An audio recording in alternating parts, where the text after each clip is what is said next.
Ready, sir. Good morning, students. Today I am going to present you the small intestine, better to say the mobile part of small intestine, that is jejunum and ileum.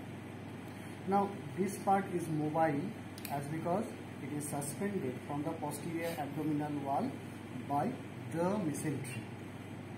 Now this jejunum and ileum has got a huge length of 20 feet. Okay, and it is coiled within our abdomen, and this I have already said that it is suspended with the posterior abdominal wall by the mesentery. This is the mesentery, this iono structure which has been attached with the intestinal coil. This iono structure is the mesentery. Now, what is the mesentery? The mesentery is the part of the peritoneal fold, mostly the greater sac peritoneum, which has attached on the posterior abdominal wall by this portion, and this portion is called the root of the mesentery. Now, this root is almost 15 centimeter long. Only 15 centimeter long root which suspends the whole loop of this 20 feet long small gut or jejunum and ileum. The root extends from the left side of the L2 vertebra to the right sacroiliac joint on a diagonal manner. This root on its attachment will cross the structures from above downwards: the third part of duodenum, the abdominal aorta, inferior vena cava, right gonadal vessels, right ureter which is lying on right psoas major, right genitofemoral nerve, and right sacroiliac joint. This structure will be crossed by the root of the mesentery. Now, it is the root, and the free border is the border which is attached or which covers the loop of the jejunum and ileum. So this free border is almost the same size of the length of jejunum ileum, that is 20 feet. Now this 20 feet long free border will wrap the intestinal loop. The breadth of the mesentery is mostly almost 15 centimeter. The breadth is almost 15 centimeter, and this breadth is mostly is highest at the level of the middle of this jejunum and ileum, that is 20 centimeter. So breadth is on average is 15 centimeter, but in the middle of the loop it is almost 20 centimeter, and this part of the loop present within the pelvic region of the abdomen. Now, what are the content of the mesentery? Now, as because it is covering the jejunum and ileum, the major content is the loop of jejunum and ileum. Now, the feeding vessels, that is the branch of superior mesenteric artery and vein, will pass through the mesentery and reach the wall of the intestine by the vasa recta, that is the straight arteries from the arterial artery, and the loose areolar tissue and intestinal nerves, along with the intestinal lymphatics and lymph nodes, and the fat. The major content of the mesentery is the fat. Now this fat is distributed mostly towards its root, and it is evenly distributed on the area of the mesentery which covers the ileum. Now, sometimes there are some occasional content also present within the mesentery. They are the suspensory ligament of duodenum, the accessory suprarenal glands, the tip of the vermiform appendix, and some other structures occasionally present within the mesentery. Now, this mesentery has covered the loop of the jejunum and ileum. Now, how we can identify the loop of the jejunum and ileum? The proximal 2/5 of the loop is the jejunum and distal 3/5 of the loop is the ileum. So, approximately out of 20 feet length, the 8 feet length for the jejunum and 12 feet length for the ileum. Now, how we can identify which part is the jejunum and which part is the ileum? For that reason, there are some external features and some internal features. I am here explain you the external features of the jejunum and ileum. Now, starting from the wall, let me show you the wall of the jejunum and ileum. Now, let me show you the walls of the jejunum and ileum. By looking at the walls, you can see that the wall of jejunum is much thicker than the walls of the ileum. The wall of jejunum is much thicker than the wall of ileum. The mucus coat is much thicker in jejunum than the mucus coat of the ileum, and almost on palpation it feels like double tube, but here it feels like a single tube. Now, the blood supply of the jejunum and ileum is slightly different. Now, I have already said that the blood vessels, that is the branch of superior mesenteric artery, will form an arterial plexus near the root of the mesentery, and followed by there will be arterial or vasa recta, or the straight arteries, which will reach the walls of the ileum and jejunum from those arterial plexus.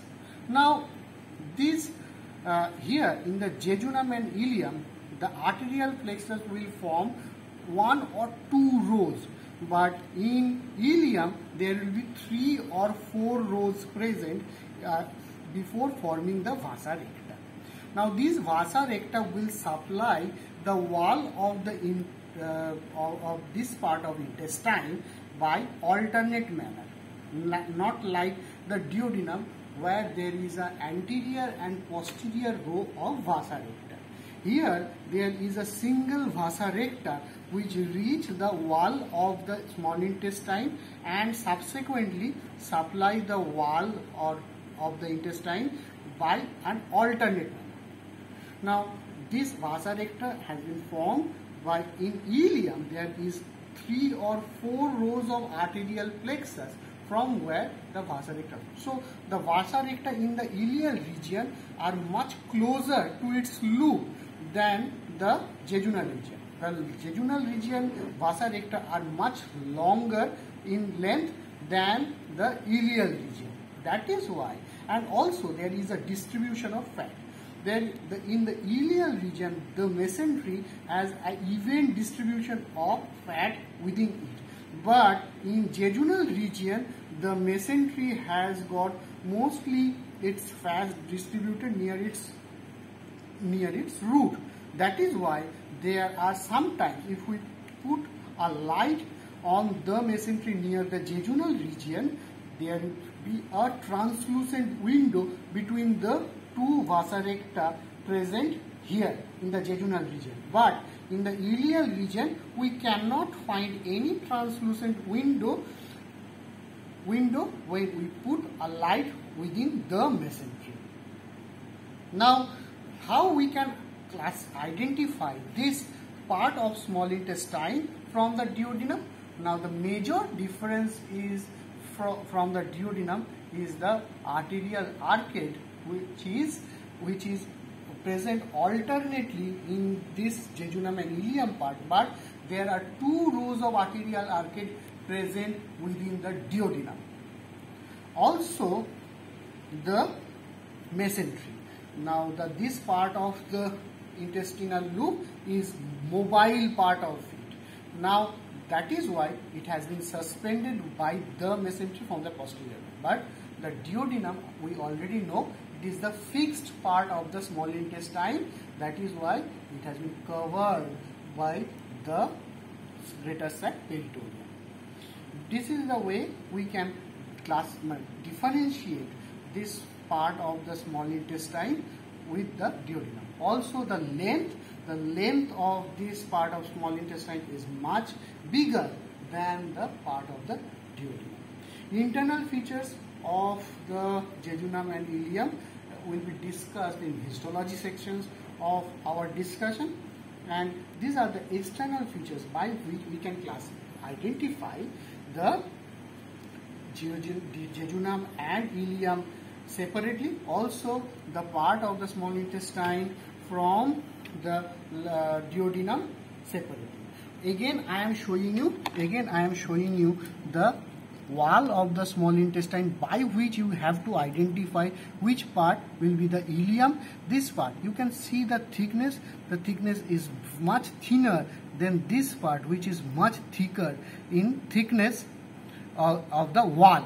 This is the jejunal part and this is the ileal part. This is the first basic identification you have to make before holding this viscera in anatomical position. This is not the way that you can hold this viscera anatomical, because this is a huge in length. You just suspend this viscera by the 2 ends of it, right? And also you have to remember, sometimes there are some at the ileal end, you may find sometimes the bile stained area by which you can identify the ileocecal junction. That means that this end is the ileal end. Here you cannot see the bile stained greenish color here, but in occasions of the viscera you may find bile stained area of ileocecal junction by which you can identify that this is the ileal end of the structure of the viscera. Now one thing I must discuss here, that is the one developmental anomaly, that is the Meckel's diverticulum. What is Meckel's diverticulum? Meckel's diverticulum is the proximal persistent part of the vitelo-intestinal duct, which is present from 2 feet proximal from the ileocecal junction, 2 feet proximal from the ileocecal junction, on the anti-mesenteric border, means the free border of the gut of the ileum, on the anti-mesenteric border, and length of it is 2 inches and it is present in 2% of the population. Now it follows the rule of 2. So it is present 2 feet proximal from the ileocecal junction, present on the anti-mesenteric border, that is 2 inches in length, and present, we can find it in 2% of the population. Now this Meckel's diverticulum, which is, I have already said that the persistent or it is a remnant of the proximal part of the vitelo-intestinal tract, which connects the midgut with the yolk sac in the embryo, sometimes remains in the normal individual, and this is the Meckel's diverticulum. Why we know this Meckel's diverticulum? Because within the wall of this diverticulum there may be sometimes oxyntic cells present, which may give rise to peptic ulcer disease, and patient may present with the, mostly the infants present with the persistent pain abdomen. Also this diverticulum is the site of infections, which may give rise to peptic perforations. Also this diverticulum may act as a band on which the loop of intestine may strangled, and there will be intestinal obstruction occasionally present in the infants. So if there is Meckel's diverticulum, we have to operate it at the beginning before giving rise to any sort of complications in the infants. So this concludes my discussions. Thank you for your patience hearing. I will come with another episode of e-learning material with you. Thank you very much.